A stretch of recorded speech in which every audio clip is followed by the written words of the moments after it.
We shall begin right now.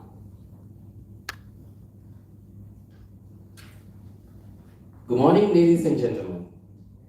Welcome to Hub University Asian School English Debate Challenge 2024 Grand Final Competition and Closing Ceremony.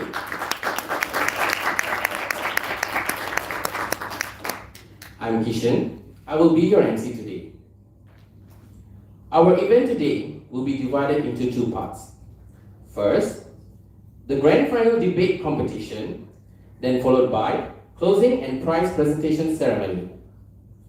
Before we proceed, allow me to introduce you our participants today. First of all, we have debaters from the two contesting teams, their teachers, parents, and supporters. They are from Hin Hua High School Clan and Tsun Jin High School KL. Next, we have our judges or educators from our co-organizer called Way of Life Consolidated Education, or WOLS in short. They are led by Chief Educator Mr. TJ Lim. I will leave it to him to introduce the other judges later. From HELP, we have Chief Sales Officer Dr. Yap Chin Leong and Director of Education and Culture Mr. SS Lai.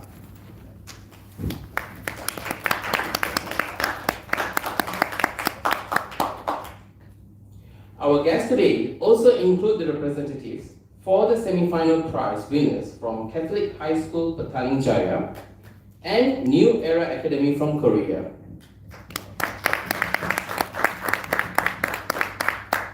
Without further ado, at this juncture, I shall pass the floor to Mr. TJ Lim to proceed on with the grand final competition. Over to you, Mr. Lim.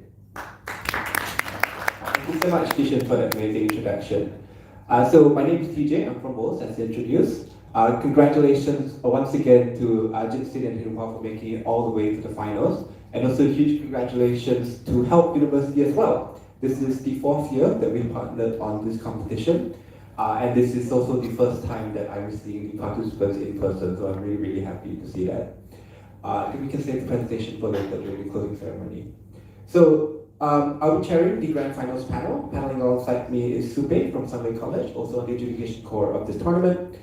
Chris Lau from Multimedia University, Isanuddin from University Mara, and Faham Shah, an alumni from the University Technology of Perak. All really qualified speakers and adjudicators in their own right, and we look forward to an amazing debate. So I'm sure you're all very familiar with the rules of Asian parliamentary by now. Highly encourage teams to ask and accept POIs for an engaging debate.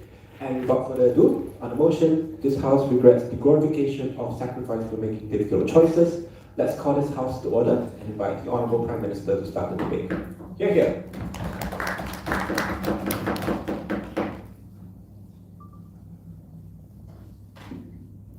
Yes, sure. Okay.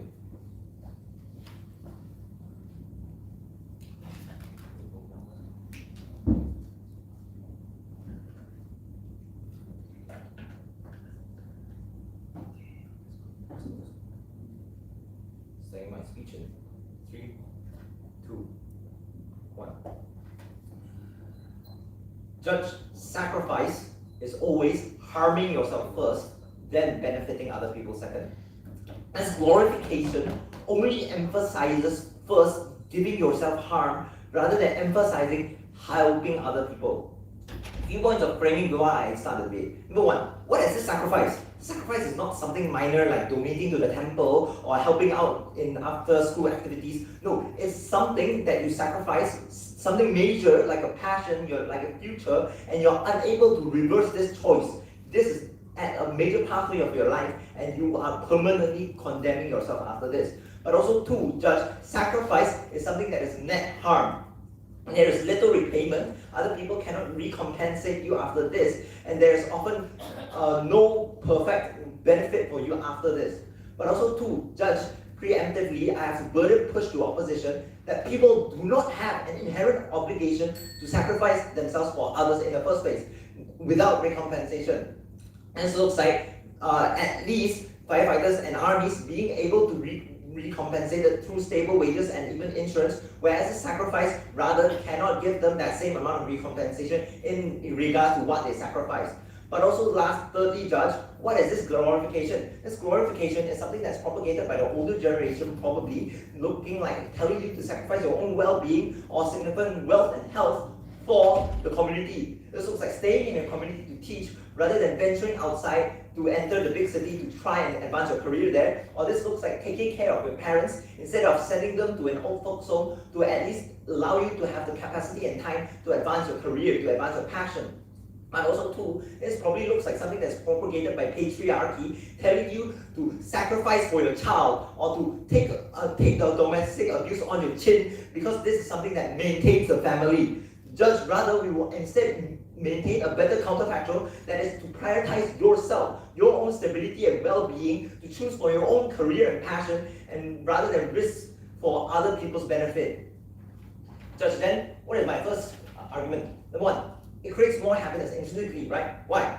Number one, happiness is epistemic. You want something that you benefit from your own actions. This is like me being very happy if I win this debate competition. But also two, it allows for more freedom to choose your own passion, right? Without this glorification, without this pressure for you to sacrifice, you are able to freely choose what you want to do. But also three, just understand that chasing your own passions is the only way for you to gain even more insulation against harm, such as sudden losses and so on and so forth, where sacrifice intrinsically removes your own insulation of mental and wealth. And then lastly, Judge, passion itself is happiness, that no matter what you do, as long as you're pursuing your own passion, it's probably something that you enjoy because you wanted to do this since young, whereas sacrifice is something that is thrusted upon you once you reach a certain age of maturity, and therefore you're supposed to take your own passion and then transfer it to other people. You're supposed to give expectations to other people because you're unable to fulfill your passions now. Therefore, Judge, what are the impacts of this? Number one, at least on our side, we're able to fulfill a higher chance of success because when in which you are passionate, you have more motivation to upskill yourself, you have more motivation to improve yourself to guarantee higher chances of success. Just like me, if I want to be a computer science programmer, I will probably actively improve myself and actively go to the big cities and learn in Silicon Valley to become the best programmer and have better installation. But also two, it allows for the best ability because sacrifice is already draining, as I told you, and removing this insulation forces you to stay at the same socio-economic level because this looks at me taking care of my parents and therefore being unable to fully commit to my career, and therefore I'm unable to progress or even get fired because my boss deems me as a liability because I need to constantly go home to take care of my ailing parents rather than giving them to professionals at the old folks home. But also lastly, Judge, this gives me the highest degree of self-actualization that fulfills me from my very core and therefore gives me the greatest happiness, and therefore also gives me the highest amount of wealth and health to maybe even further give back to the community later without a huge amount of sacrifice. But also too, principally, why is this a coerced choice and this glorification of sacrifice is something that is wrong? Number one, people should choose for themselves, right? This glorification looks like an impeding upon your own autonomy because this looks like society telling you what to do, telling you to sacrifice yourself and then judging you if you don't sacrifice yourself. Judge, people should have the ability to choose for themselves first. I think therefore I am. And this glorification of sacrifice only pushes the burden upon people to sacrifice for the community, and therefore they are facing inner turmoil if they don't sacrifice. This probably looks like you wanting to pursue your career and then your community telling you, framing you as someone that is guilty, someone that is greedy, because you don't actually repay the society at the highest amount of level. You don't repay the community that helped you, and therefore they shun you actively and remove your own social network. Judge, then why is this important? Number one, this removes autonomy. Autonomy primarily is the only way for you to gain happiness in the first place, right? Because only through your own action you're able to benefit yourself. But now you're taking away one person's choice for the benefit of others. Judge, there is a reason why there's a difference between failing to save someone and murdering someone, right? This is tyrannical when you take away one person's choice in the first place, but also two, society becomes one that's far more rigid because the older generation, those that have sacrificed the most, are now glorified to such an extent that they have the highest talking power and they are able to force down their own views upon society because they are the ones that deserve the most respect and therefore are even able to propagate even more harmful views because they are the ones that sacrifice the most. This looks like telling people that, hey, LGBTQ people are bad people, right? This allows them to have even more fear and create a race towards the bottom. And especially now, people are unable to make their own decisions and are unable to pursue their own passions. Lastly, Judge, this removes very important accountability. Because why do these difficult choices arise in the first place? This is due to a lack of resources and a lack of capability within this own. But why does this lack happen? This is due to probably structural reasons like the government being unable to help you to give the best education and best jobs, or this probably looks like capitalism forcing people to compete with each other even though there is enough sufficient jobs on the market. Therefore, Judge, this transfers the expectation through this glorification towards other people to sacrifice over themselves rather than pushing people to fight the root problem in its own, which is the government or so on and so forth, right? Therefore, Judge, you remove the responsibility of the structural, such as the government, and instead push this expectation towards the others, allowing problems to be from themselves but are unable to fix it from its root. Therefore, Judge, I've never been proud to propose ballot for Tsun Jin. Thank you very much, Prime Minister, for that fine speech. Let's invite the Leader of Opposition to open the case for the other side. Hear, hear.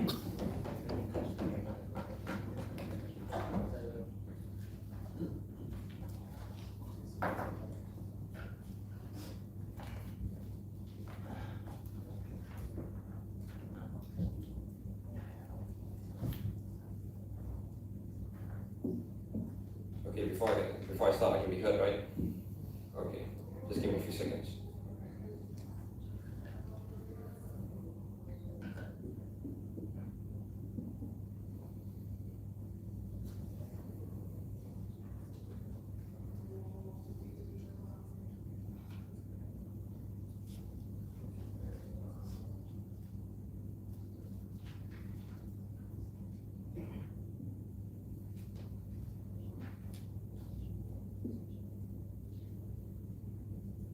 Okay, I'll be starting my speech in.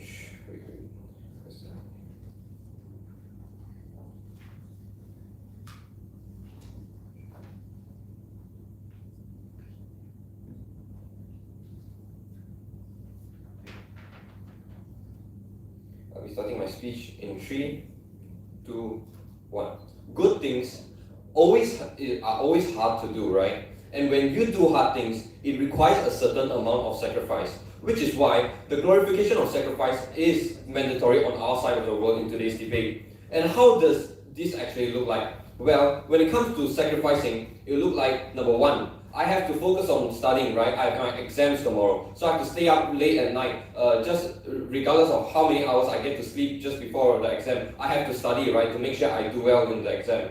And sacrificing also looks like, because I want to win the grand finals of health debate, I put in so much effort, I put in so much work into practicing all night, I put in so much work into like sparring with my teammates, with my coaches and all that, and this is what I call sacrifice. I sacrifice all my precious time. I sacrifice the time I get to spend with my family. I sacrifice my own me time. I sacrifice time that I can do like so much more stuff that I actually enjoy in, just to practice debate, just to make sure I win the grand finals today. Then panel, what is our burden that we are pushing today as side opposition? Well, it is nothing like how side government is framing it, right? But actually our burden in today's debate is that to prove that the glorification of sacrifice is to achieve, right? Is to uplift humanity. On our side of the world, we are able to give humanity more hope, right? We leave them in a better mental state, and we, in the long run, we are better able to enhance human experience, right? Which is something that I feel like side government is running away from today's debate.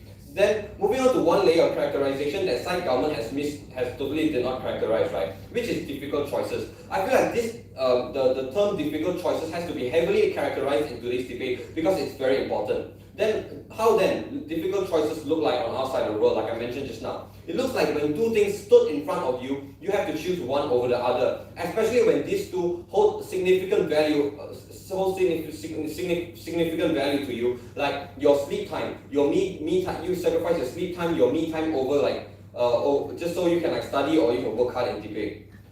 How then both sides of the world will look like into this debate? So on government's role, this is what you'll be seeing. How you'll see. So on government's role, people on their side of the world will just probably sit back, right? Because they are not willing to opt out or just sacrifice for other people, and they'll just probably wait for things to happen, like praying to God, oh, hope I can get this and that, hope I can achieve X, Y, Z without sacrificing anything. Whereas on our side of the world, the glorification of sacrifice looks like fighting tooth and nail, going an extra mile, right? And people have greater goals. People actively want to become better, right? They want to become the better version of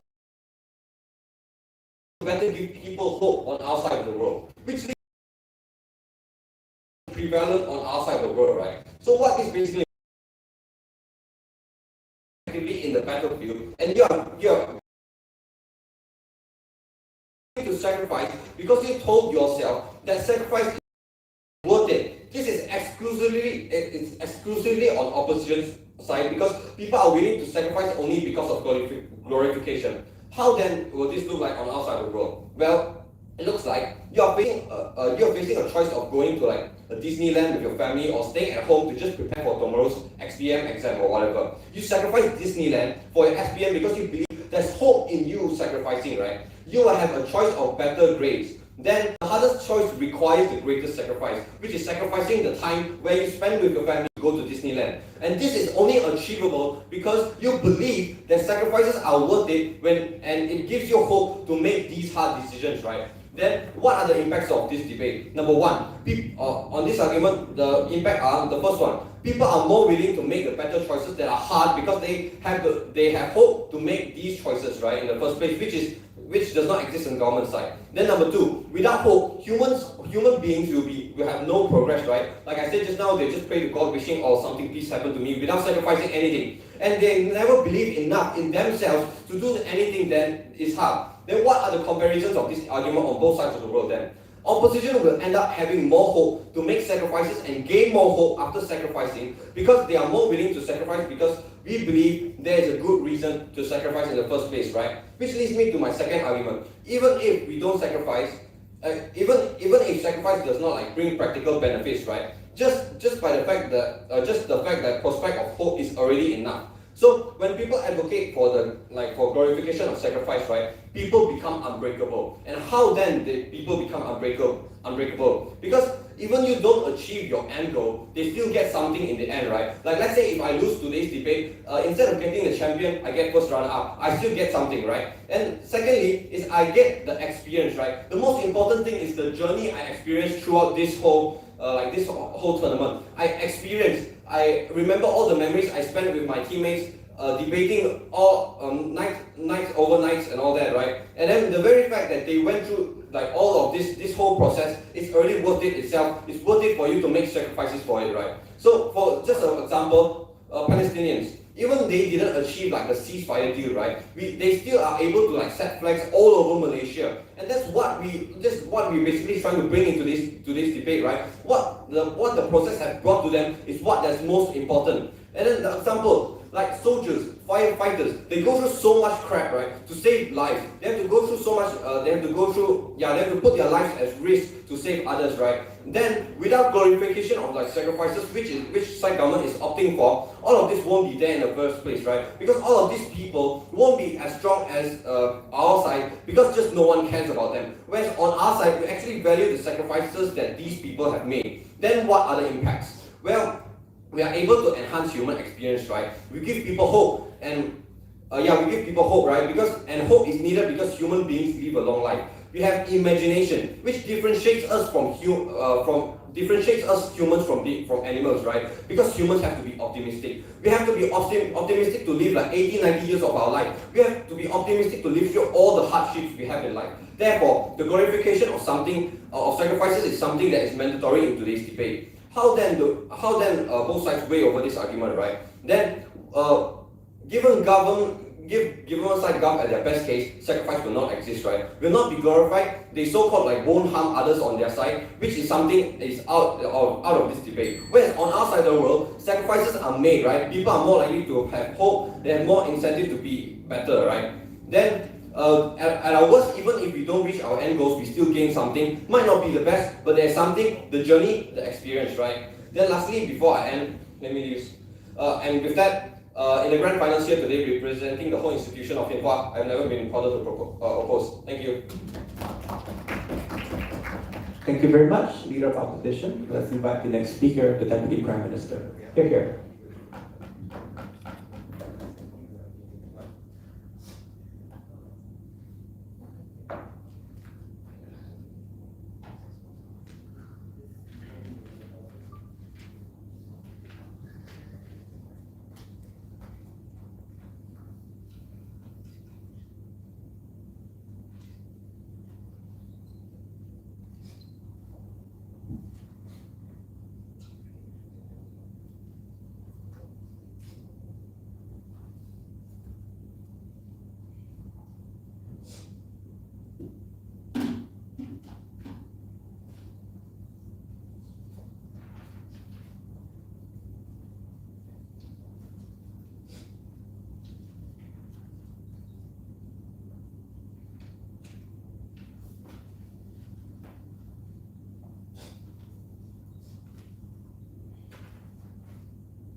Starting my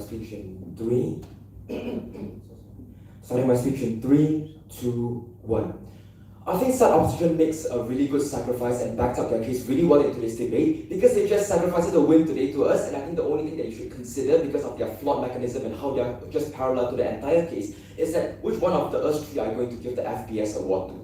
Now, Judge, I would like to have three call-outs at the top of my speech, and I would like to have to deal with this. I think one is that the flawed characterization that they try to push to you. I think what they're trying to characterize by saying that these kind of difficult choices is just normal choices, because on their side, there's no clear sacrifice that one has to make, because there's an intrinsic higher value for you to gain battle grades in SPF rather than you to have fun. So I don't see there's a need for these kind of difficult choices to make. Difficult choices, as framed by Oliver in PM speech, has already proven to you that these things will intrinsically harm you, because only in those sort of cases is a case that you have to make these kind of difficult choices. So on their side, they're just making mundane choices, which I don't think aligns with the motion, and I think you cannot credit the fact of hope. But even if they want to claim this, I think we can still deal with it by simply telling you that on their side, them saying that, oh, this is going to enhance human experience is simply false. Because one, there's no incentive for this kind of difficult human experience to be inflicted on one in the first place. Because there's no need for you to sacrifice and undergo this kind of difficult and traumatic experience, which is, it comes in twofold. One, there's no certainty of a benefit in the future, but two, there's uncertainty of you able to reverse this kind of traumatic or this kind of difficult choices in the future. So I think it's unjustified for us to be able to do these kind of things. So I think,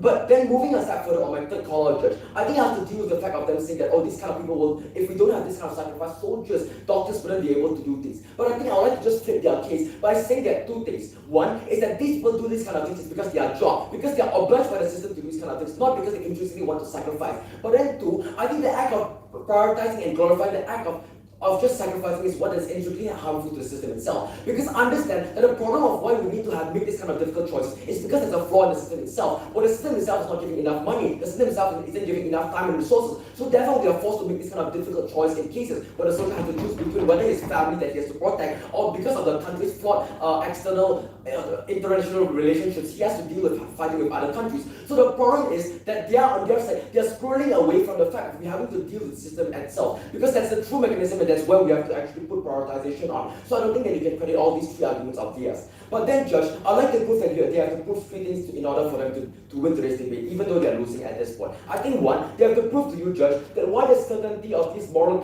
utility of this sacrifice is one that is certain. Because it's unsure to me that whether or not if you make this kind of of sacrifice, you're unable to get these kind of good things. However, what is clear here is that they have to defend as well, is why you have to justify that this sort of punishment and this sort of trauma that you're able to clearly see right now, right here, is one that one person should be able to suffer to. And even if the conclusion here is that even if there's a good outcome, I think it's circumstantial at best, because there's no way they can prove to you that this outcome is certain and this outcome is one that's going to bring good to you. Because understand that we have to clarify once again that this sacrifice is only going to help the people around you, and it's very unlikely for you to be able to gain or reap any benefits from you. If not, it will be just a egocentric choice which doesn't align with the crux and also the analysis of this debate. So the weighting is very simple. I think that we have been winning from first simply because we have proven to you two things. I think one, that the fact of the system is being problematic and they are not solving this issue is one that's going to win this first clash. But two, on the principality that they have failed to engage on two things, because they failed to prove to us any sort of moral obligation of these people having to do these kind of things, and two, they have failed to justify what is suffering and what is kind of harm inflicted onto these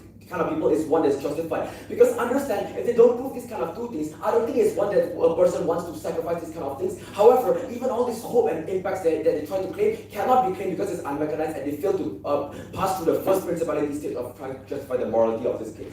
But then, moving on to an extension onto what PM has given to you, I think I'd like to extend on the fact of saying that, why this is important for us to deal with the accountability of the system itself. Note that, Judge, this argument's purpose is to prove that the problem is in the structure, and if we can prove it to you, which has already been done by Oliver, I think then we have to be sure that the direction of today's case and the strategy is in order for us to actually put accountability and also put scrutiny on the system itself, instead of trying to blame the people for sacrificing. And I'll prove to you with three unique impacts of why this is an issue. The first impact is that the problems wouldn't be solved on their side of the house, because people will only be putting prioritization on the act of sacrificing. People will believe that these kind of minorities have to keep sacrificing, these kind of races will keep being racist because they believe that, it's a form of sacrifice that people have to make in order to gain success. So instead of trying to deal with the root cause itself, we are just squirreling away from it and trying to say that, these kind of people who have no power dynamic and who aren't the people who are going to make these kind of choices are the ones that are forced and are pressured to these kind of problems. But then, I think that another impact here is that we're going to allow for more problems to be breed and push everything to sacrifice.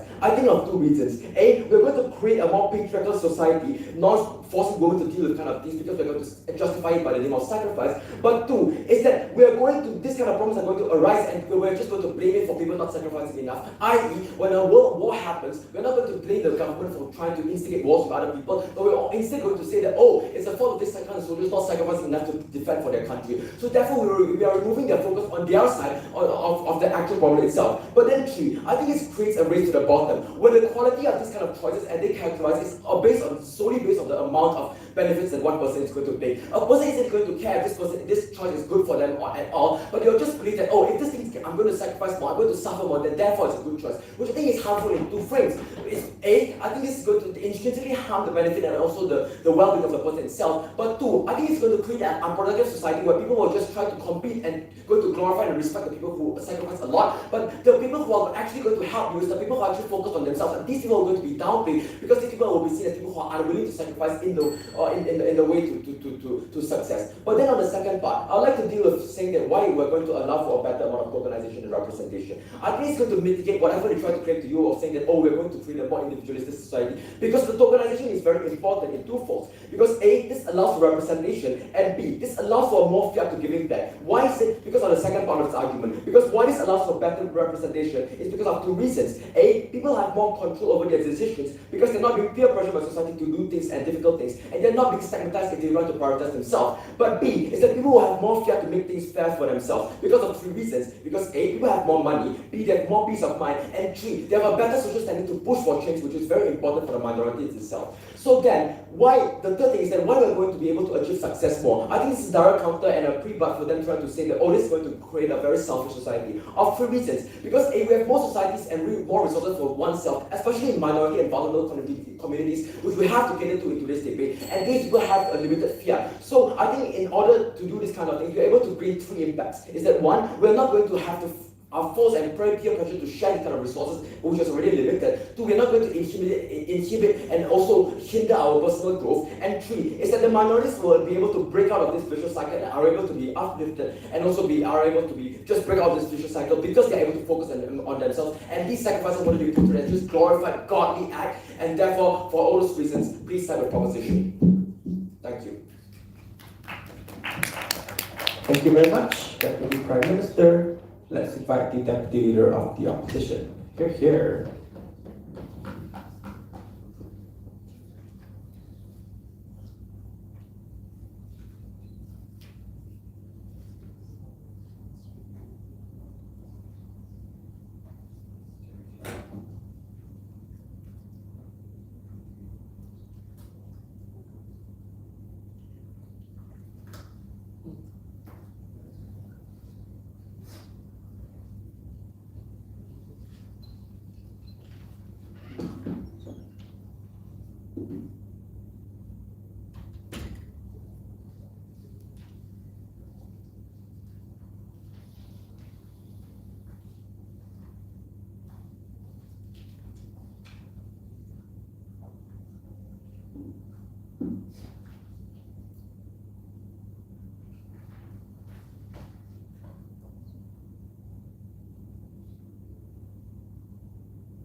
You're good? Okay.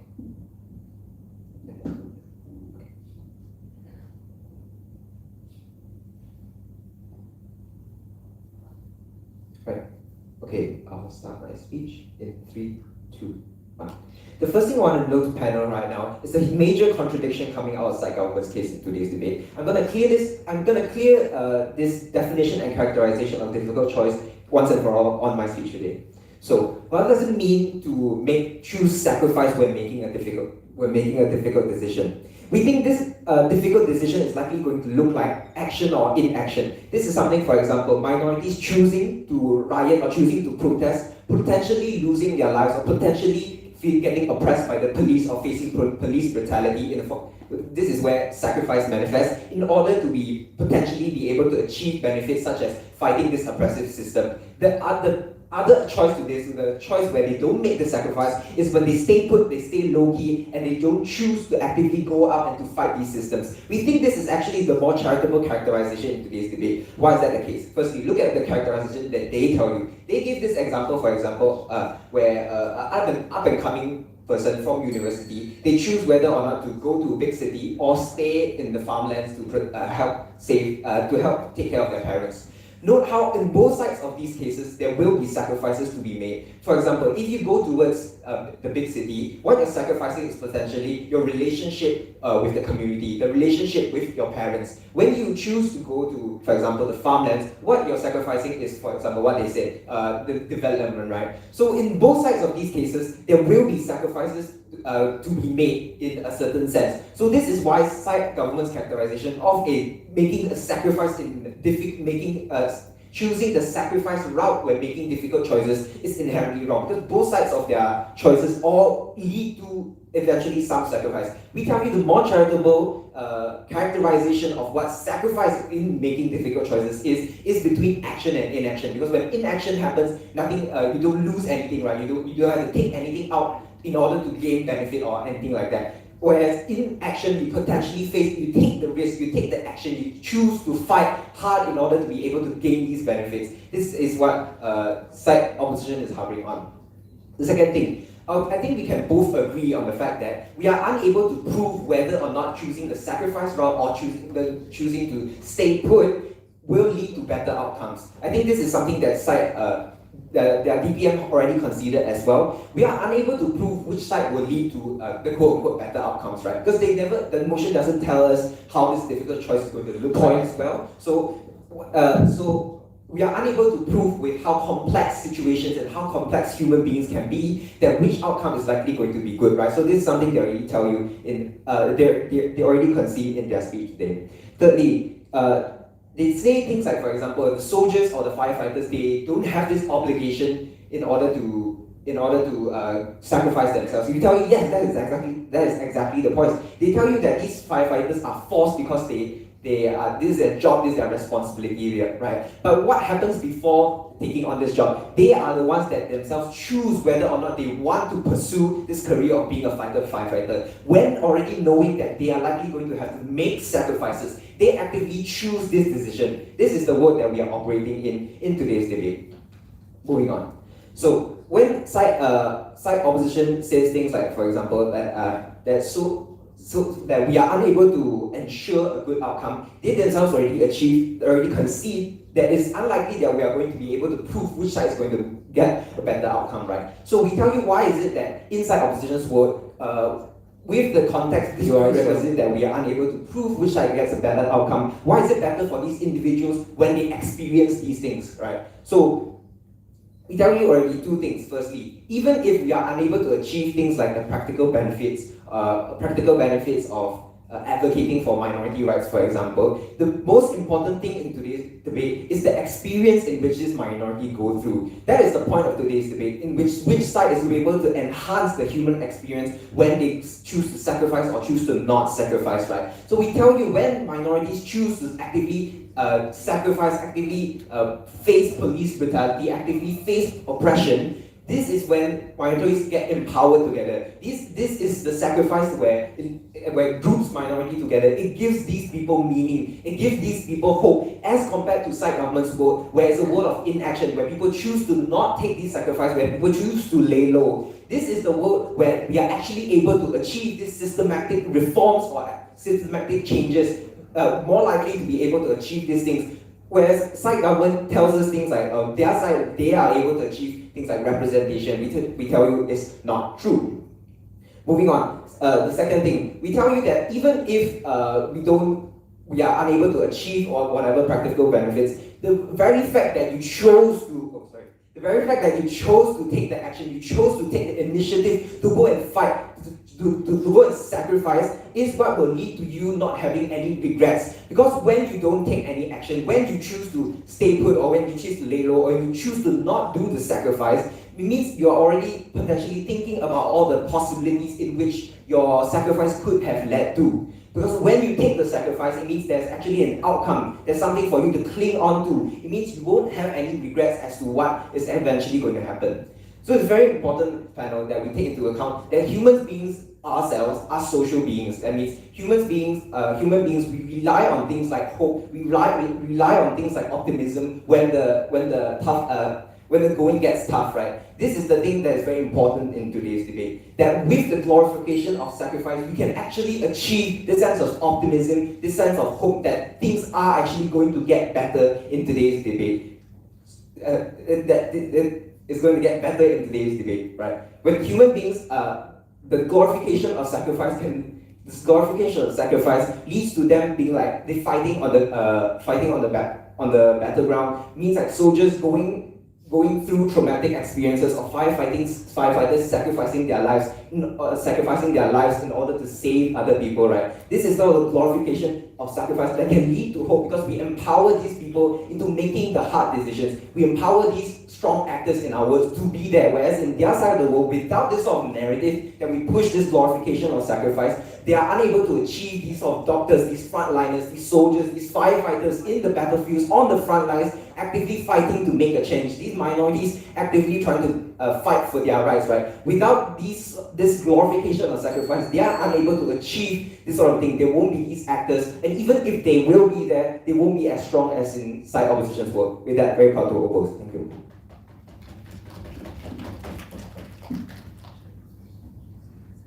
Thank you very much, Diallo, for that speech. Let's call the next speaker, Government Whip. Hear, hear.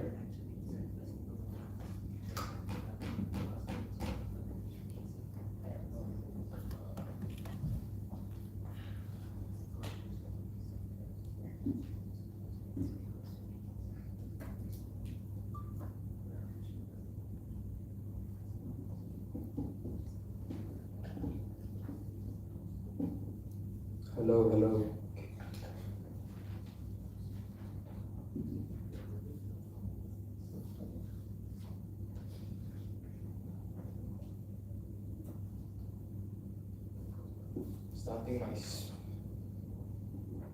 Starting my speech in 3, 2, 1. Panel, why is it that the poor and the ones that struggle the most in life deserve to sacrifice everything as the rich and wealthy just watch on in their luxury? That is a world that I wouldn't want to live in, panel. But a few responses into Ops' entire case. Number one, how they say that they want to fight for this human experience and they want to fight for change.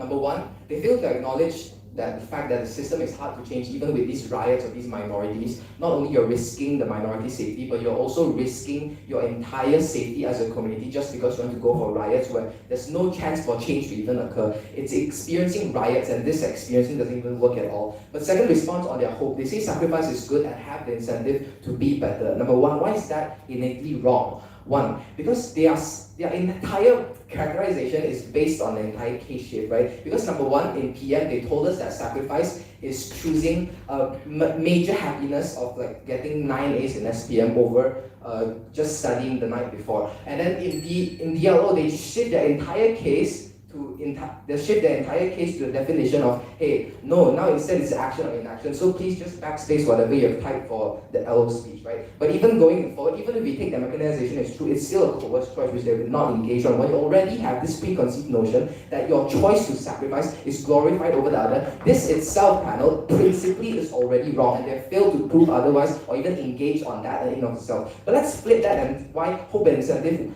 is even better on the outside, because only when you prioritize yourself, only when you want to strive for your dreams and goals, do you have that hope and do you have that incentive to do better and get better experiences. Because I don't think that by sacrificing your high-paying job to be in a stagnant community gives you more happiness and gives you more hope when you can actually be a Harvard law student in MIT or whatever. So really, the entire hope and incentive experience of life argument is a wash, right? But let's move on into a few call-outs. For number one, I've already told you the entire case-shift problem, but two, how to be uncharitable. They frame to you, Judge, that our entire world on our side would be in a world where, oh, everyone is just selfish or whatever, but I would like to say that sacrifice still happens on both sides. It's when you take into account that these difficult choices, that you sacrifice for these difficult choices which they have lacked, and even if they want to frame coming out in DLO, right, you can still choose to sacrifice your time with your family to get full A's in SPM, because the scope of the harm is not difficult. It's already a choice that you know if you get full A's in SPM, it will already and definitely bring more happiness than just staying one night away with your family. So this is not sacrifice, this is just choosing the better option. Just do not be fooled by them by just asserting you with false examples that say, oh, I can study hard, that's a sacrifice. No, that's not. They've been debating in a continuous bubble where they just talk about these small personal angles, but let me break it down to you on why, on a macro angle on a society, why that's so fundamentally detrimental to their case. But before that, third, lack of engagement, right?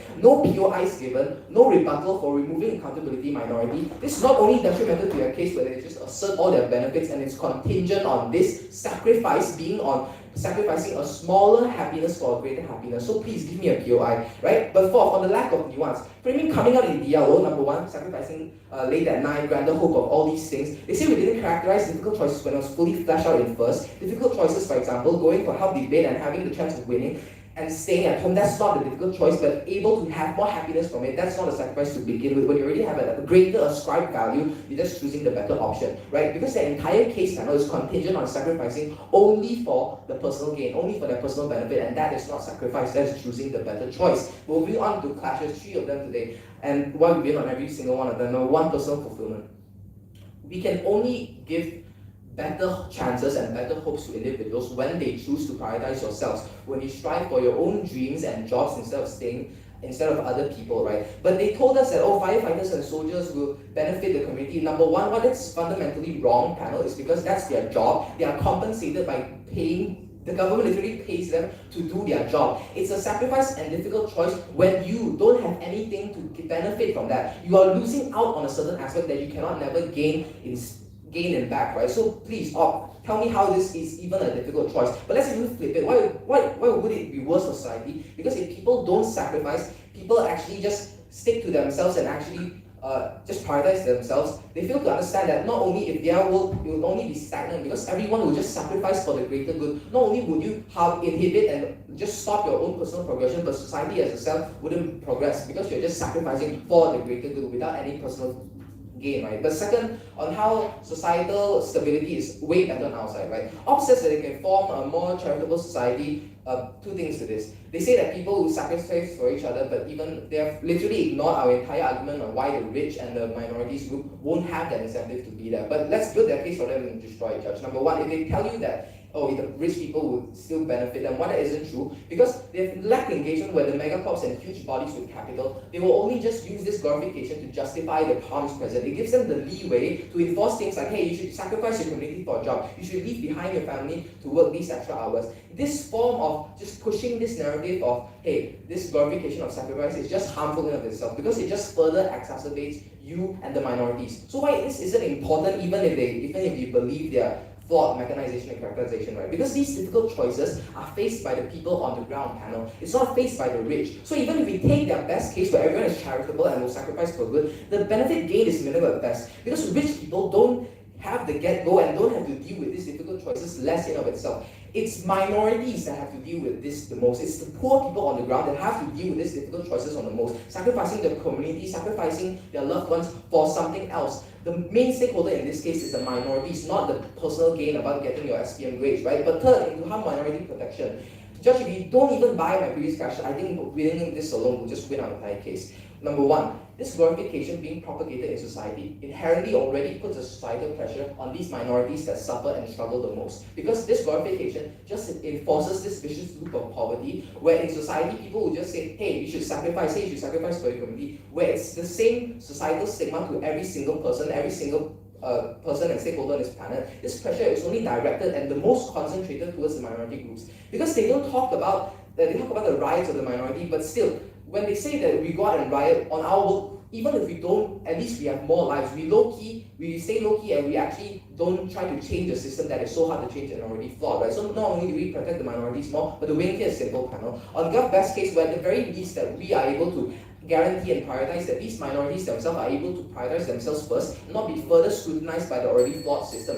Even in our best case where you can just see, sure, you can just sacrifice for others, but still it will be a minuscule benefit because the rich will just sacrifice for the rich and the poor will sacrifice for the poor. There's no incentive and there's lack of illustration otherwise as to why the rich will make a difficult choice to sacrifice to the poor. They are each communities inherently operating within their own bubbles and up and still to prove otherwise, right? But even on our worst case, where this flawed system maintains it, but that's just it. We just maintain status quo, whereas their worst case is that this societal pressure is so bad that will just give an excuse to these flawed systems to exist and these minorities in the first place, right? Okay, that's fine. Okay, so proud to propose. Thank you. Thank you very much, Government Whip.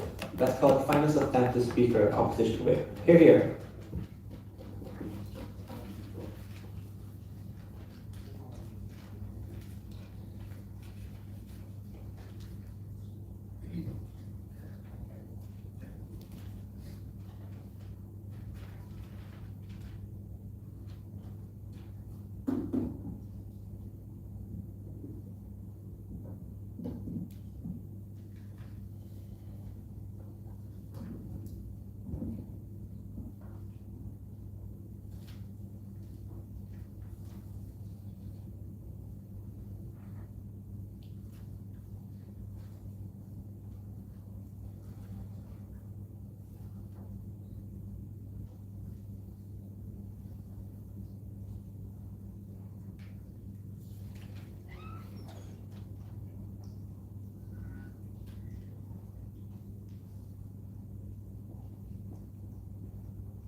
POIs are preferably after the 5-minute mark or unless I ask for them beforehand. Verbally, sorry, I forgot this is an online debate. Okay.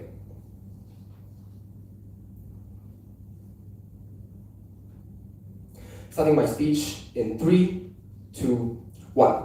This entire debate centers around how people are going to get better impacted after they make difficult choices. We've characterized this debate by telling you that difficult choices have to be made. Both choices are difficult and both choices have a price tag attached to them anyways. This debate isn't about what sacrifice brings better outcome because it's very hard to quantify and contextualize what exactly a better outcome is, considering how sacrifice can be good and sacrifice can be bad in different situations. Like how they say, sacrifice in some situations where you choose to, I don't know, stay in an abusive family, situations where you have to do these things, some of these situations sacrifice are bad. But in some situations, sacrifice is also necessary because you have to make these choices to do better things, like making a choice to stay up late and study for your exams while and abandoning other fun things to do, and this is another sacrifice that is good in and of itself, right? So the thing here is that the thing that they try to push on us is first of all they tell us that like my first and second speaker I've already mentioned, they give the example of how going to the city, leaving your parents, these things are like sacrifices, right? But first of all, we've already told you that these things on both ways are sacrifices in and of itself, because action and inaction is an action itself. Even if you don't make a choice, that's an action. And there are sacrifices on both sides, and there's always something to sacrifice, because they can't push the burden of making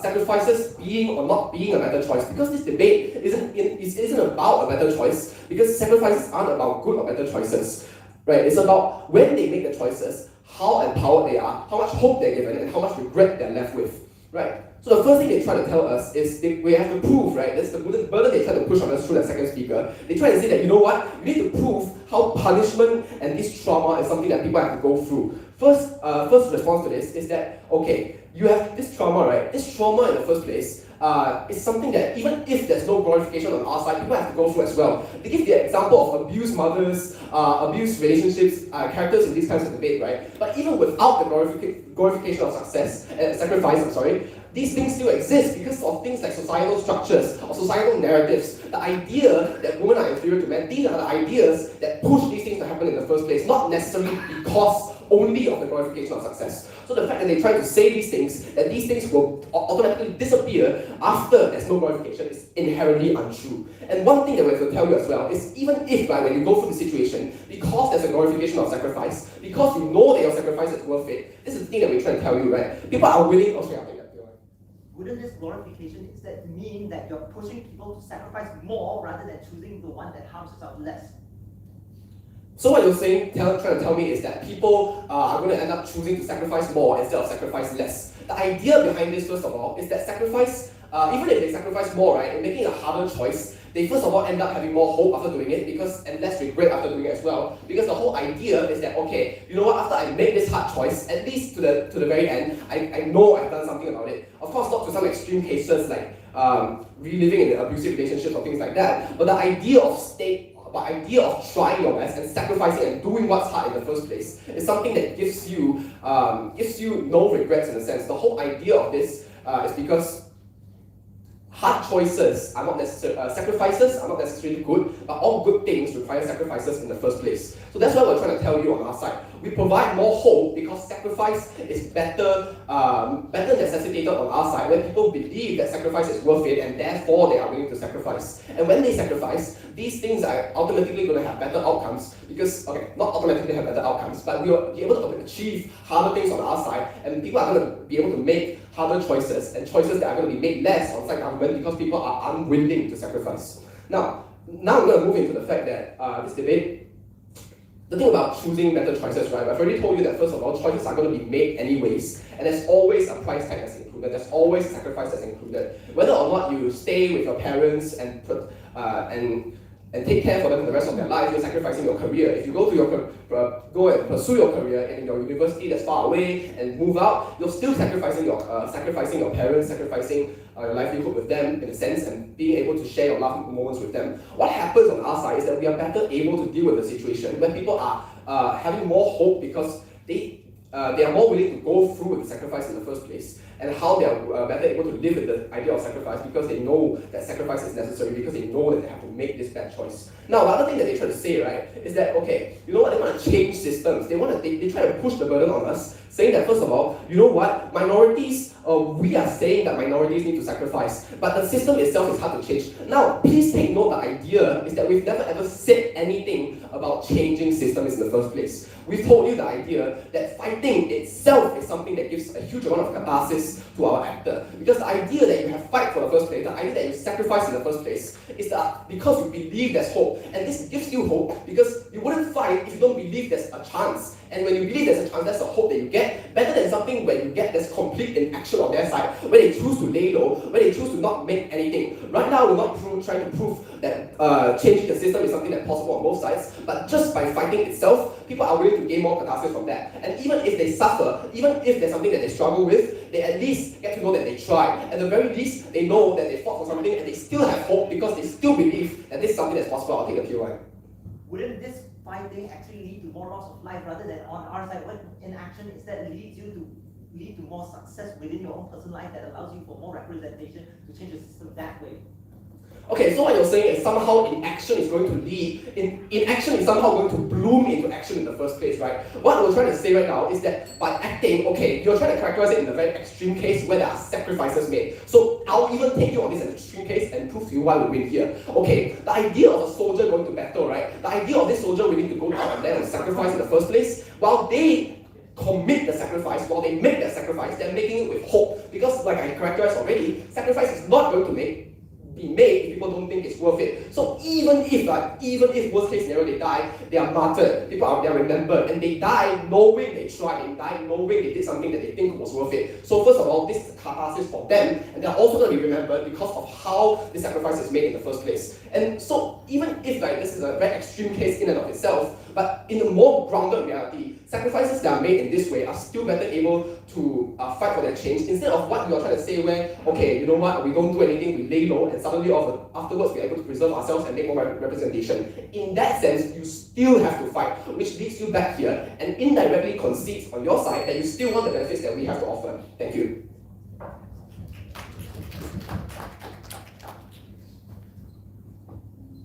Thank you very much, Opposition Whip. Let's move on to the reply speakers, starting first with the opposition reply. Here.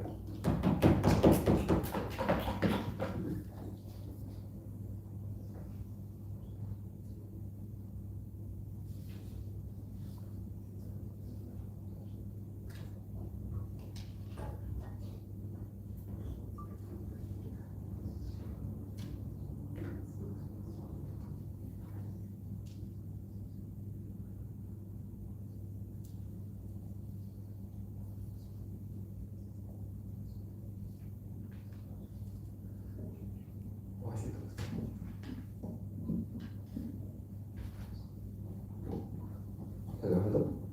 Okay, so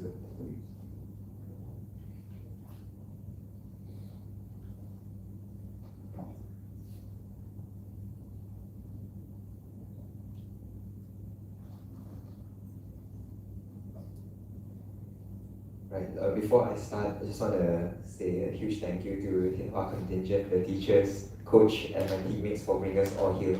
It's been a rough journey, but we've made it here.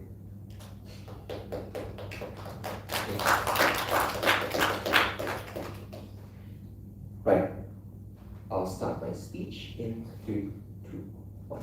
Panel. So sacrifice means to actively take something away from yourself in order for the benefits of other people or further benefits eventually down the line for yourself. So the flip to this, where you don't choose to take things out of yourself for the benefits of others or for benefits of yourself down the line, means to not choose the hard route, means to not go the extra amount, not to fight the fight in order to be able to achieve the change, which is exactly the contradiction coming out of side government's case in today's debate. They say things like, oh, the system is hard to change, right? But then secondly, they tell you like, oh, we can just lay low, focus on personal growth, and then we can change the system. So they never exactly tell us how is it that their side of their benefits of change is going to happen. When we already tell you that you always eventually will need to fight, you will eventually need to sacrifice something in order to be able to achieve the change that they are talking about. First question, which side's characterization is more suitable for today's debate? We tell you firstly, inside oppositions, the characterization of glorifying the sacrifice choice when making difficult decisions is a decision between action or inaction. In order to be able to achieve something, you always will need to have to take something out of yourself to be able to achieve that certain goal. We think that is the more charitable characterization as compared to their work when both sides of the difficult decision all require sacrifices. So there's no such thing as that one side where there's only sacrifice and another side where there isn't. Secondly, which side is if we choose to take side government on their burden on which side is able to prove that they can achieve change, we already tell you firstly that to be able to achieve this sort of empowerment, you always need hope. Because human beings will always tend to be optimistic. Human beings will always tend to be idealistic. We will always cling onto these ideas. The very fact that you choose to take the action is in of itself empowering to these individuals. The very fact that these minorities choose to go against deeply ingrained racism in the system, even though they know that they might not be able to get these achievements. This experience, this journey in of itself is what brings empowerment towards, brings hope and optimism towards these communities. It means these communities actually have a chance at fighting this system. It means even if they don't get the benefits that they do, it means their legacy, their history is hallmark. It means more people are likely going to be able to know and recognize these minorities. They're actually able to get the relevance, which is how we're actually going to be able to get the change. Whereas inside opposition, inside government, they tell you things like, oh, we can just lay low, we don't need to do anything, and then we can just focus on personal growth, and then we can achieve change, right? They never exactly tell us how is it that they're going to achieve this, and even if they do achieve quote-unquote personal growth, they eventually will still have to sacrifice and fight in order to be able to achieve the benefits that they're talking about. Secondly, when we tell you that the burden of side opposition is to show that when we glorify sacrifice, we enhance the human experience, right? Because we are unable to prove which side's outcome is more likely, right? So at the very worst case of side opposition's vote, the first part is a wash, right? But the second thing we tell you is how in our side of the world, we're better able to enhance the human experience, because without, even if sacrifice doesn't bring these practical benefits, just the prospect of hope in of itself is enough. Because when people advocate for these things, because when people actively choose to take the hard route, we have people, for example, like soldiers and for example, like firefighters, who actively choose to sacrifice their own life in order for the greater good, in order for people to able to achieve other sort of benefits. Their side of the world doesn't have these sort of strong actors where empowering and uplifting communities, where these strong actors, where they're choosing to sacrifice themselves. Even at the very best case of their side of the world, these strong actors won't be as strong as inside opposition's world. And with that, very proud to oppose. Thank you. Thank you very much. Opposition reply. Directors to pick up as a whole. I invite the government reply. Here.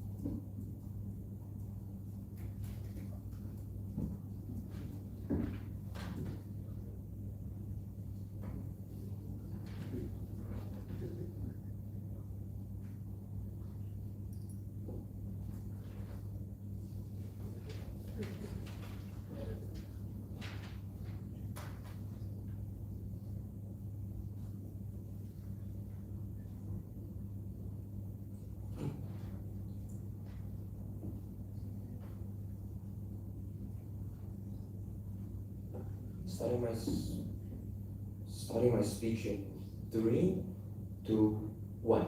I think that the only sacrifice side opposition makes is sacrificing their entire PM argument for a case shift from saying that we are going to sacrifice small things into saying that it's either action or inaction. So judge, note that you can only credit one of those and do not let them get away from this. But then the second thing, I'd like to point out again that even PM has already given this symmetrical choices by saying that on both sides we have to make choices and therefore it's already not lining with the motion. And the third thing, I'd like to call them out for being a very uncharitable judge by saying that all good things has to come from sacrificial. And I think that if this thing is being passed, I don't think there's no point for this motion to be debated. But then four, I'd like to call them out for them not dealing with our principle and being irresponsible for our POIs. They failed to prove to us two things. That one, why is there moral obligation for people to undergo this kind of sacrifice? And two, why is there a moral good and moral utility for people to do this kind of sacrifice in the future? So if they don't prove these two things, I think there's already enough to show them that we have already been winning. But then 7 questions to answer that why we win and each and every single one of them. First, I'd like to deal with them saying the probability of success. I think that from the POI coming from giving to them to their whip, they already considered that on their side, people are going to be forced to undergo a larger amount of sacrifice.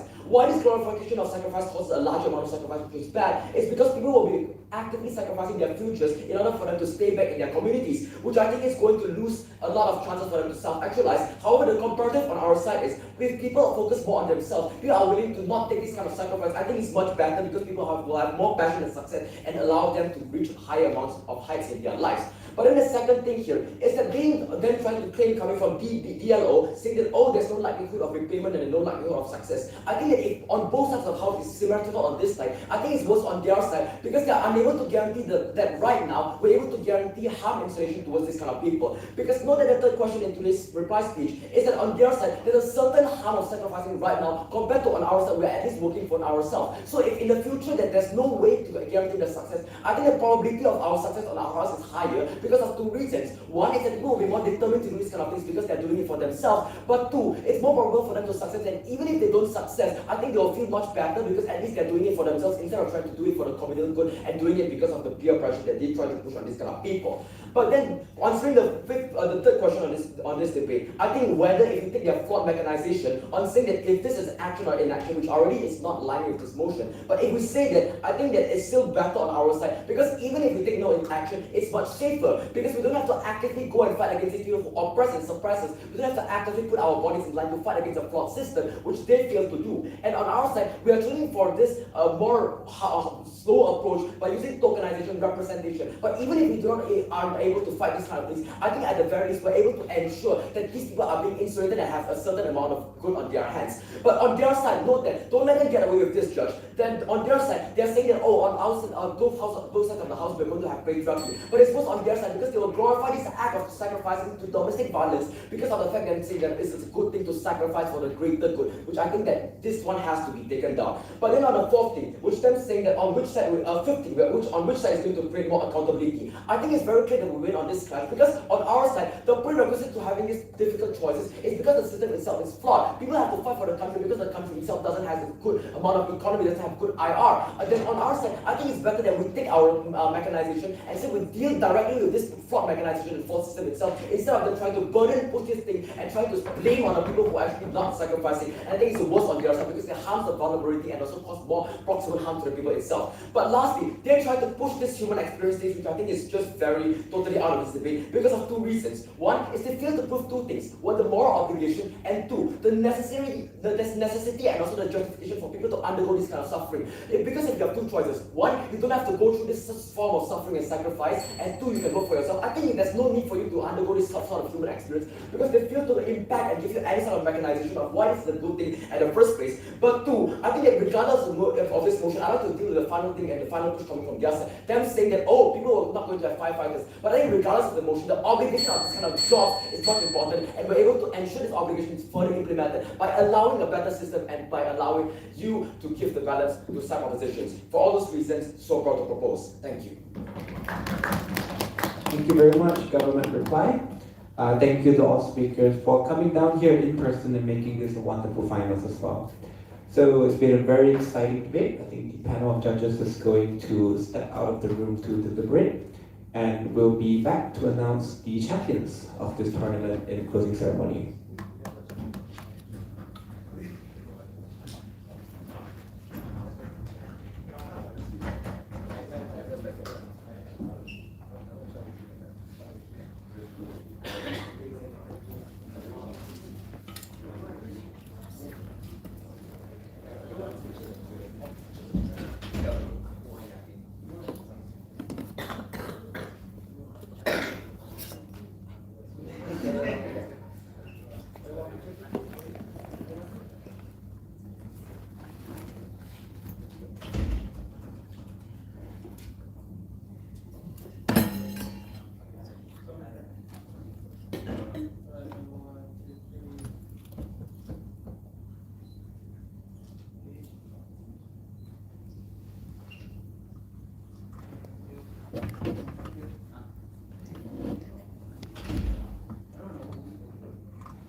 Closer a bit.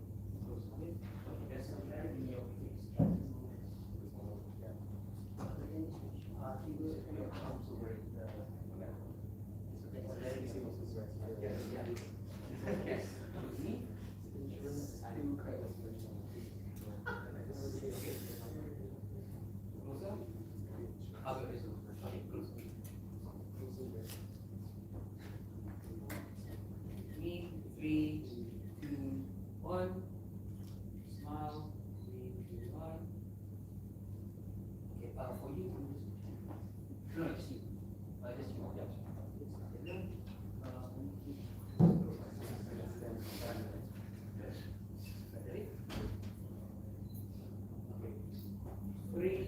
two, one.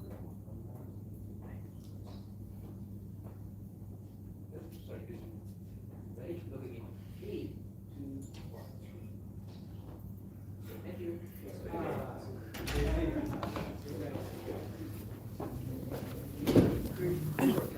Stop. I forgot to stop.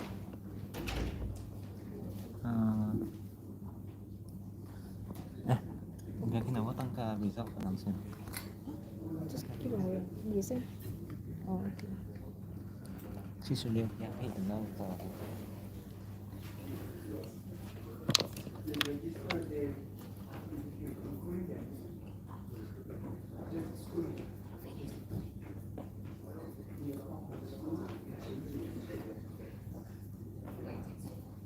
Stop.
I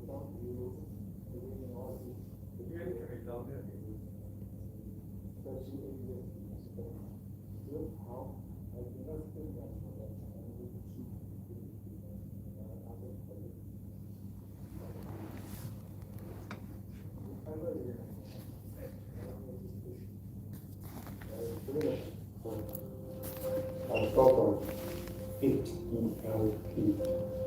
The time it was higher education, now it's higher education, learning philosophy. I agree immediately. You're very good in acronyms, and this will help. It's catchy, and more importantly, to both of us, because both of us were and still are educationists.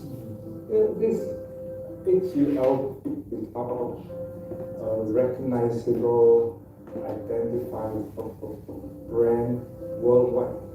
But then there is one component here, and many people are fascinated, but it somewhat mystifies them. What's this thing? Well, that's the angle. Traditionally, when we think of an education institution, it's always something very fanciful. And this printer came up when I told him, I said, you need to look for an editor. He came up with this emblem, this idea of his, it's very original. And then I looked at it, I asked him to explain, and he explained it to me, it's helping hand. And divine, Yes, live stream. yeah. So the divine hand coming down with all this. 我不会关，还是一声关。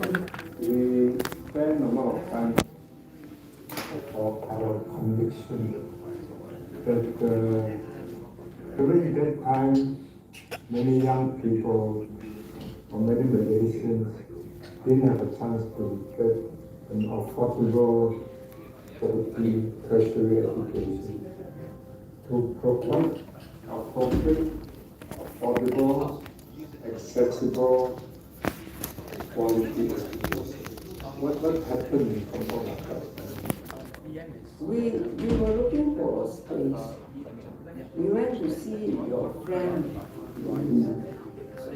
Uncle Yang. And then we were looking at them. He said in the 这样子因为他转不到，刚才那个东西的那个，所以这样子就可以了。 Well, the time was recession. Yeah, it was recession, and I remember I told the landlord, I said, don't throw away the old furniture, I need them. We were so poor, we somehow managed to raise 25,000 ringgit. We had a few staff, some are still with us, and for months, some of them didn't get the salary. Yes.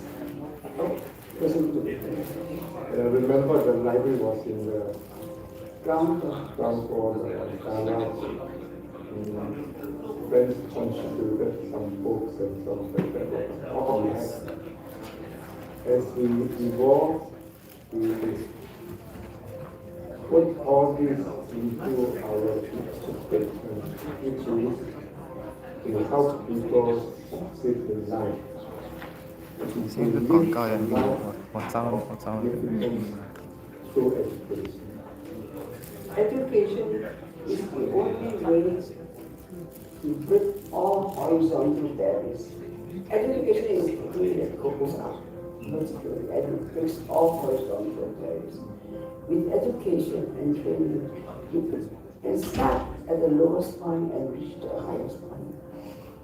I agree with you. I came from the slums and squatters up there, and education gave me the opportunity. So I now forget.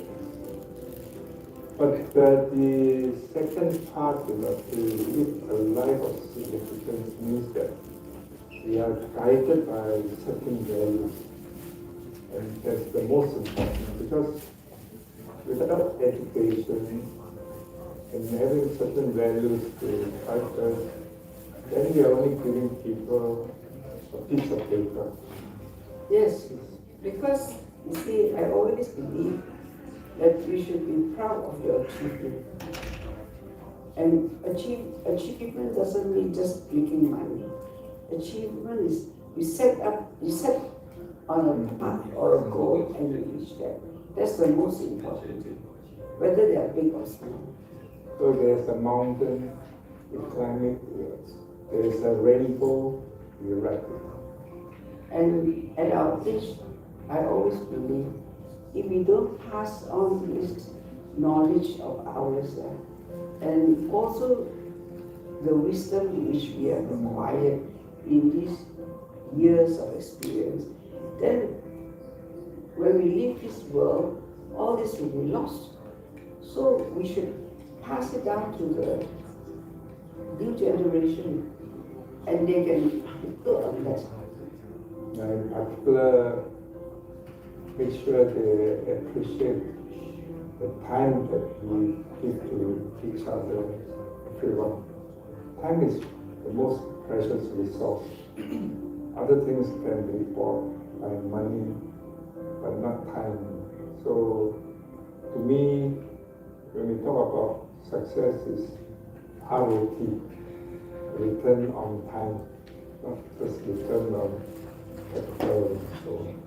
But there is this value, the courage to be. It's something philosophical. I think nothing can be achieved without courage. It's fundamental. So we have this Latin phrase, saber ponderis, to think differently, to do things boldly, bravely.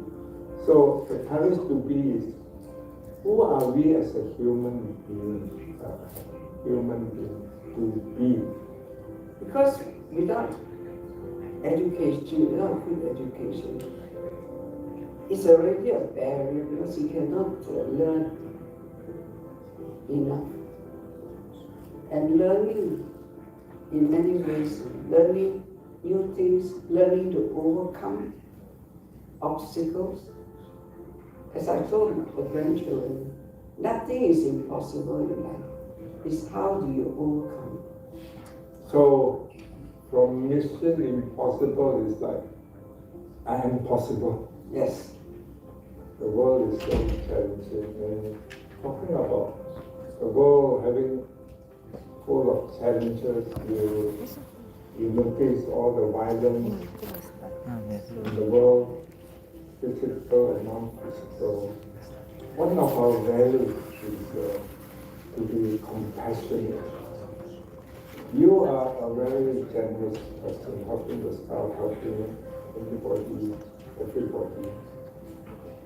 Your compassion, when you narrate some of the things that we do together and help. And when we started help, I feel that we should give opportunities to everybody who wanted to have an education. If you look at the population, the student population of help, you have students very poor backgrounds, hawkers, poor hawkers, rich hawkers, poor hawkers, to business tycoons, top government civil servants and ministers. So you have a wide, from the very bottom to the very top. So we also help all the children, extended family members of staff in their education. And we work closely with a lot of NGOs, in particular with Rotarians. I mean, they are very conscious of people in need and so on. Decisions that we make, problems that we solve, must be consequential. It means having strong impact. That's why we put in to be significant. That means to excel beyond success. To excel beyond success. That is to be significant. all because of something we discussed in 1986 in our first brochure. At the bottom, I remember a phrase, because we care. Yes. Yeah. You care, isn't it? Yes, I do. And I care very much. Especially, I always want to give an opportunity for anybody who aspire to higher qualifications. Have some tea. Thank you. Yeah.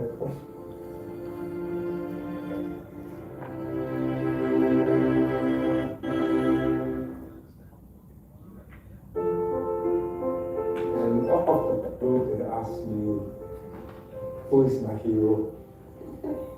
Who is my mentor?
Even Mr. Bobby here?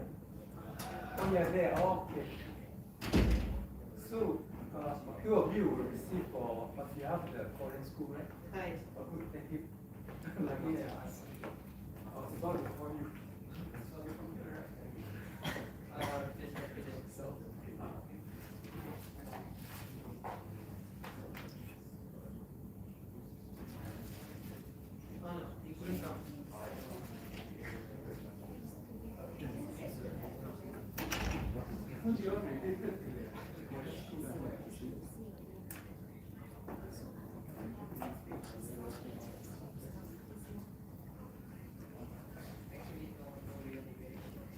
right.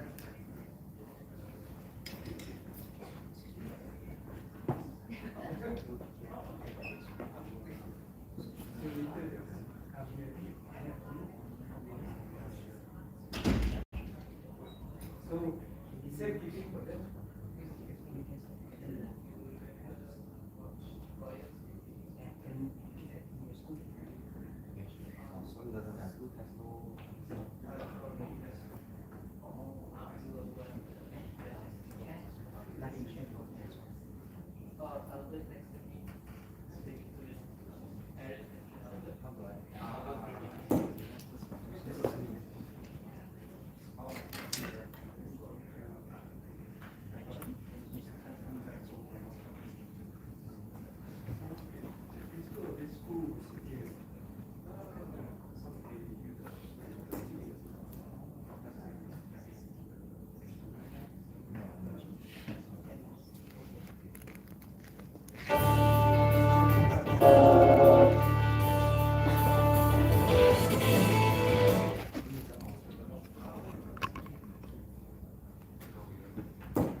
Hello?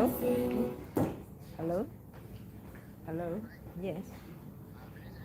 No, debate finished already. Now the what to call?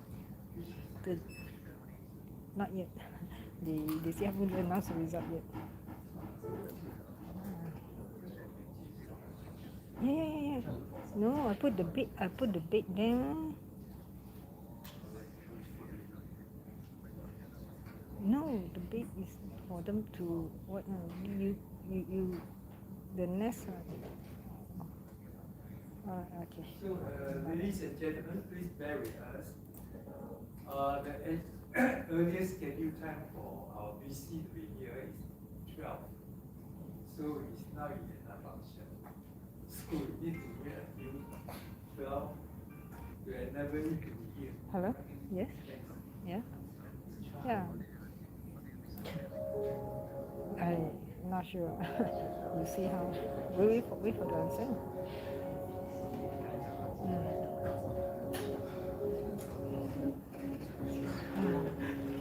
Okay, okay. Oh, very good. Oh, very good.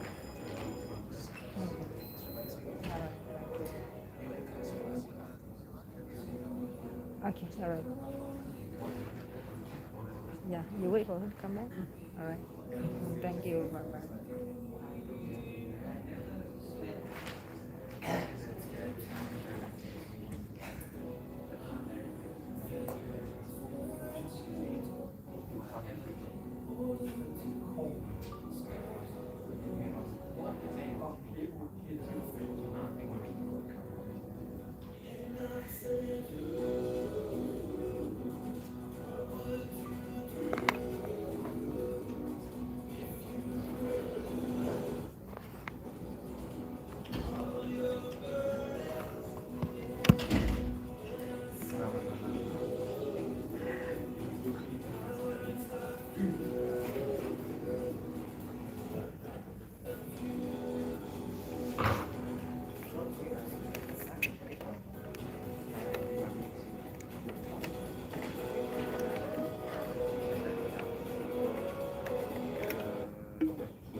Ladies and gentlemen, welcome back. Now, we shall begin with our closing ceremony today. First of all, let us put our hands together to welcome Chief Sales Officer of Help University, Dr. Yap, to deliver the closing speech. Dr. Yap, please. Very good afternoon to our guests, parents and teachers, and also the debater for today, and then all the educators. Good job. I think it's a very exciting debate that was, we actually witnessed a very exciting debate. Even though, to me, I personally think that the level of the topic is probably a little bit of sophisticated in that sense. It's not actually easy to manage, but I think both teams actually did very, very well. And we see a lot of challenge in between. Although I expect more POI, but I think we didn't actually see much of that. But there are actually, at the end of the day, we have a few POI that actually right? That sparks some fire and all that, which is good. We have to admit that the topic is actually not easy, right? But I think both teams actually managed it well. Okay, I leave the judges to actually give the verdict, but I'm not going to comment much. But I think in terms of the high school debate, I think this level is actually very, I would consider it's quite a very high level debate. Debate enjoys it. Again, we see a lot of resilience between the teams and all that, and basically to support each other. Maybe later on we can share some of the information with you. There's an area called resilience of our education philosophy, which we emphasize a lot. And that is actually one of the areas that I think we can actually see a lot during a debate called tournament. This is the 12 years that we are running this debate, and actually Help, if you have followed the debate scene, Help is not a stranger in debate. Besides running this Asian debate, before that before the Asian debate, it was the Chinese Independent High School debate. The purpose of we having this debate is basically we wanted to bring up the interest of learning of English. I still remember 25 years ago, we actually started with an English conference. The whole objective is basically wanted to elevate the English education, especially among the Chinese school students. And also now I think even the national school system. Because I think that is very important. Even in China now people are moving into English education. I think it's getting very important. Even though I'm Chinese, I'm Chinese ad and all that, I still very gung-ho about Chinese and all that, but English is important. So I think we wanted to use this opportunity to promote learning English is fun, okay, and it's challenging. And it's actually quite amazing. I mean, to us, it's actually very encouraging to see with such a motion that giving you half an hour for you to prepare and all that, and it comes in and then you actually start the debate. That to me, until now, also after 20 years of witnessing all the debate, until now, also it's quite amazing. You give me a topic, half an hour to come up with a 15-minute speech. I don't think so. I can actually do it, right? So I would like to congratulate both teams, okay, who actually make it today. Out of the 74 teams, right, which is actually quite I would say hostile but challenging journey, all the way from the first round until the final. So congratulations to both teams, and I also like to congratulate the two teams who actually make it to the semi-final. I think Catholic and one a Korean team, right? So I will congratulate a big round of applause to all of you. Right? And I hope today is the final for this debate, but it's not a final of your learning journey. Continue to explore yourself. Some of you eventually might be a lawyer or maybe some corporate figures, and this will be a very useful skill for you to actually move on and to develop yourself and carry yourself to the greater future. So with that, I also like to thank our sponsor. I think we have a press sponsors, Dr. Simon, and also which company, I forgot. Greece and Association. We'd like to thank all the sponsors for today. Okay, without their support, probably we can't get so much of prizes. So I'd like to take this opportunity to thank them. And all the parents, thank you for your support, and thank you for giving us all your children, bring up your children. It's so good that they can actually give us a very good show of the debate. And thank you all the teachers for all your guidance. Okay, I think these are all your effort that you actually put in to actually prepare them for juries, and of course all the judges. Okay, I know it's not that easy. Okay, normally we say the debate will start after the debate. That's always the case. We always have the debate after the debate. Okay? I think we are quite challenging on this one. I used to have the debater sitting outside waiting for me, banging the table. So when you reach the verdict, maybe we will start another debate. But anyway, that is the fun of the debate, right? We will debate, we will continue to debate, we continue to challenge the norm so that we can become better. I think that is the essence of the debate, right? Not so much of taking a bala and fight each other, but we challenge the norm. And we want to fight for the justice, we want to fight for the clarity. That will make lives better, right? So we hope today we learn a lot from today's topic and also from each other. So good luck and all the best, and I hope to see you again in hell, right? You know where we are. So in terms of further education, I've heard a lot of further education, higher education. So hope you go for us. And come and see us. We hope to give you a proper guidance, even though you're not signed up to help. Okay, we hope we can help you along the way. Thank you very much.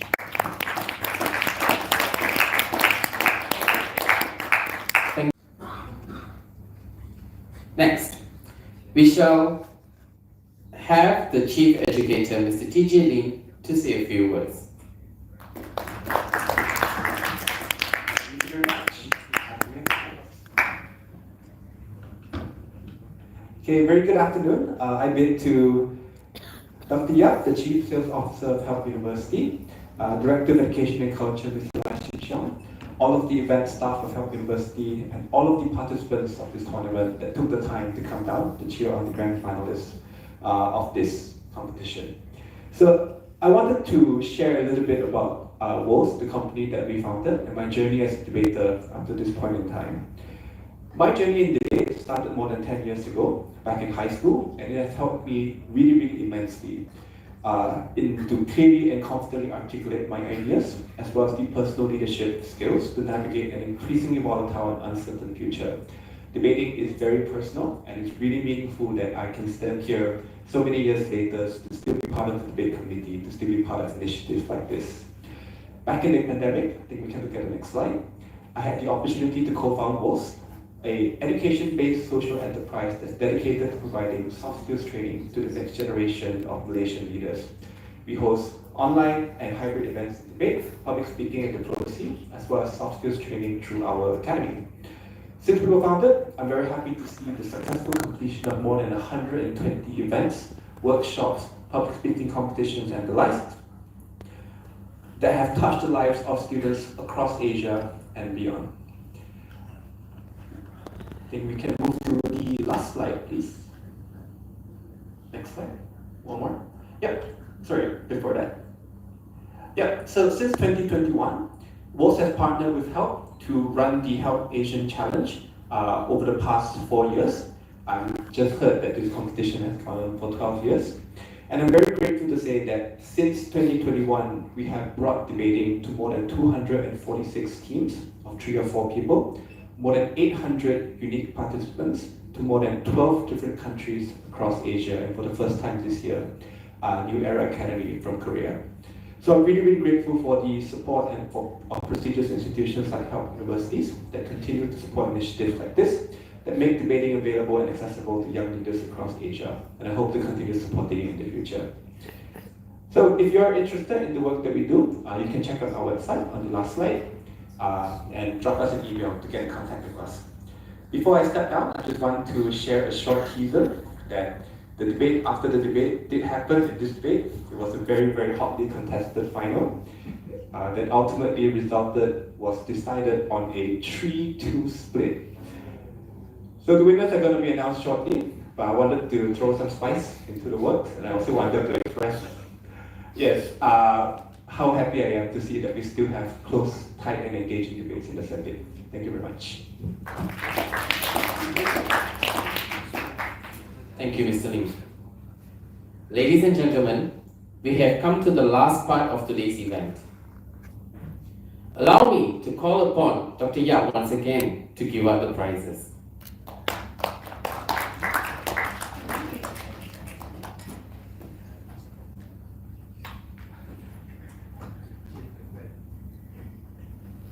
First, we have New Era Academy from Korea.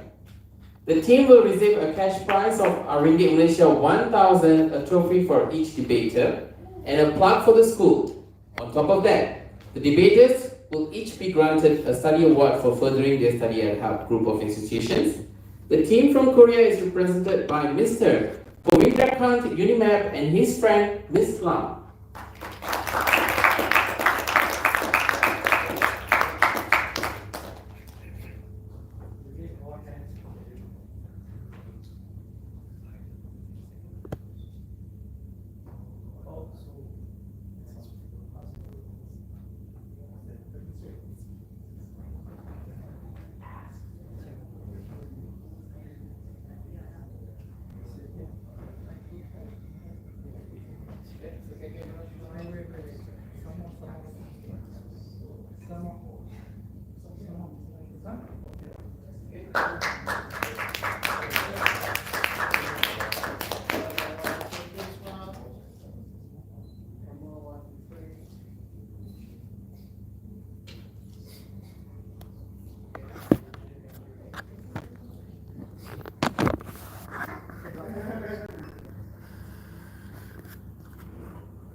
Next, we have Catholic High School, Bataling Jaya.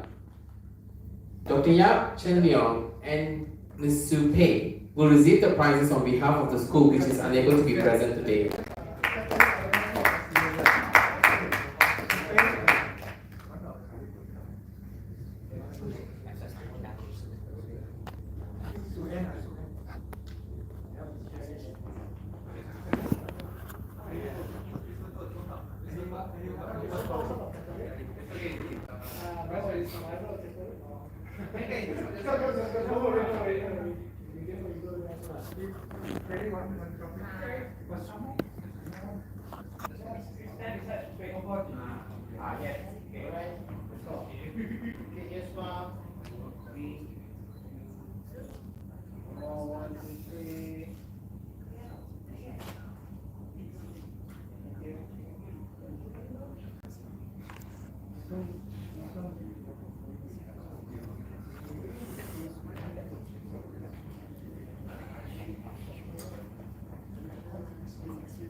Now, we would like to give out the prizes for the first runner-up and the champion teams.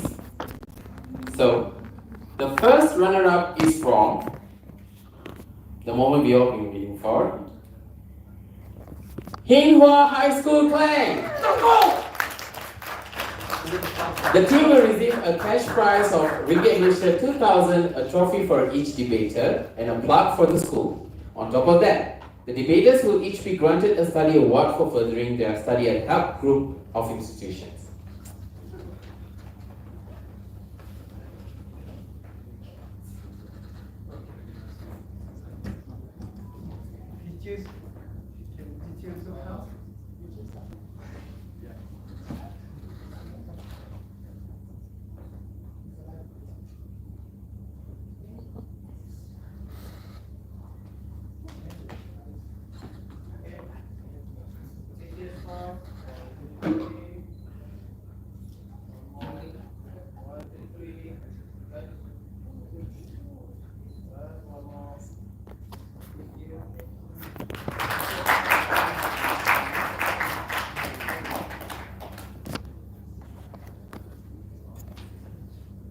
Finally,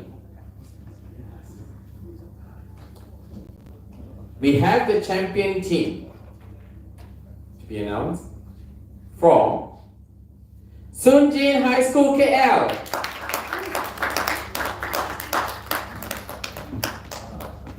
The team will receive a cash prize of Ringgit Malaysia 3,000, a trophy for each debater, and a plaque for the school. On top of that, the debaters will each be granted a study award for furthering their study at help group of institutions. They will receive a challenge trophy for holding for 1 year. The school with the championship consecutively for this year, they will be retained challenge trophy permanently.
Some more places.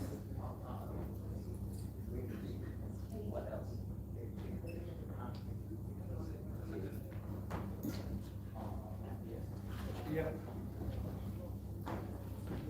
Last but not least, we have trophies for the best speakers.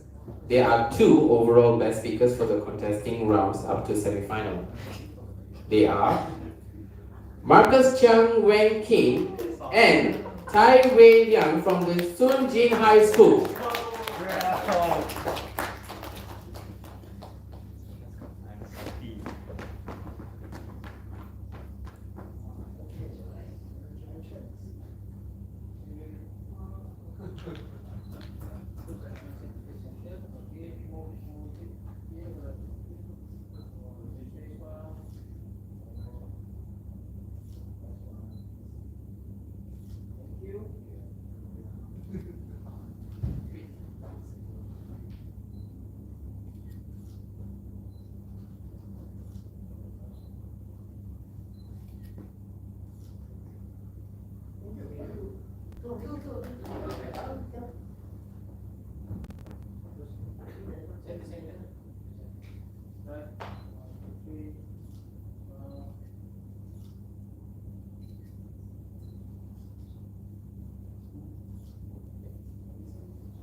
Finally,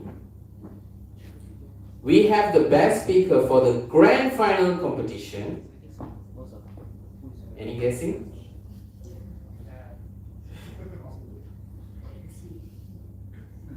He is none other than Yi Enzhen, the Prime Minister.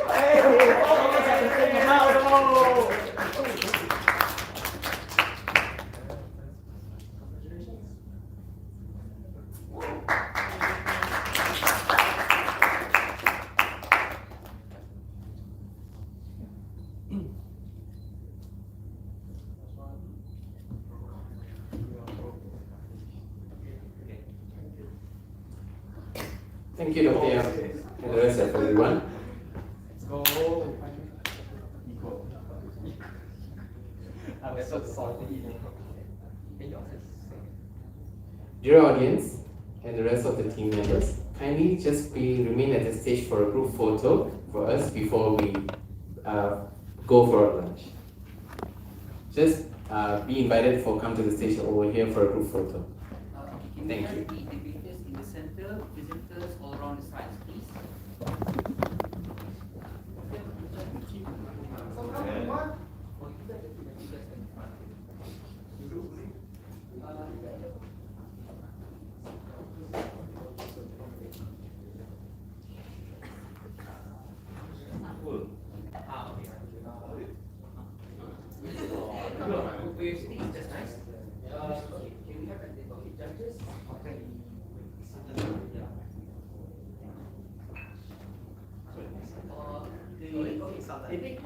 Parents, teachers, so please. Parents and teachers Finale, also, please. finale. Okay. Debaters are organized in the center. Okay. For those of you what can be the next judges? Parents and teachers, please come. Teachers, parents, all.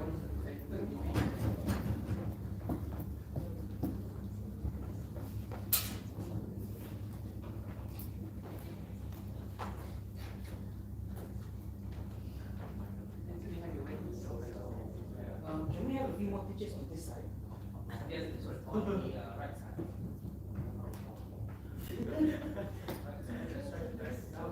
Okay, right, debate team, I need you guys to pass the closer.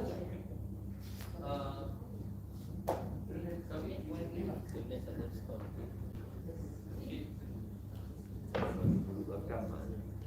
Okay, don't get too far. Come on, please.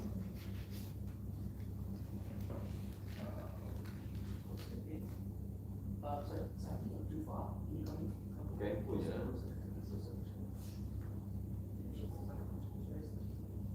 A bit more. More.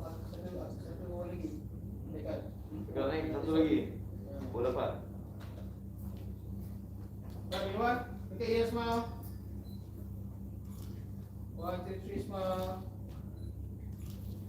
Ready? Yeah. 3, 2, 1.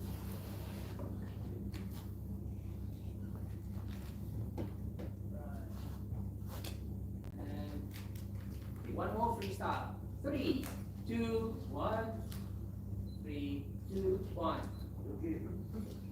Thank you guys. Thank you and have a good day. Simple lunch has been prepared. Please proceed to the function room through this door. Yeah. On the right. So please join us.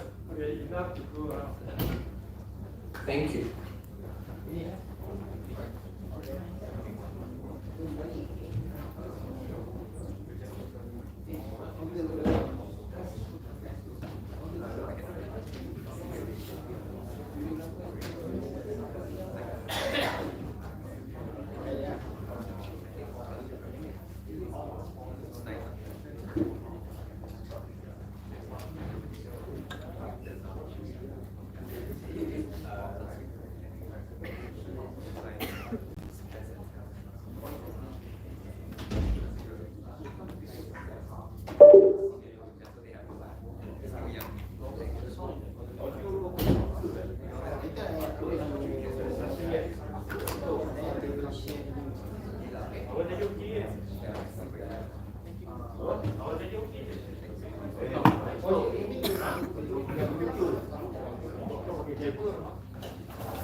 Tak perlu pun.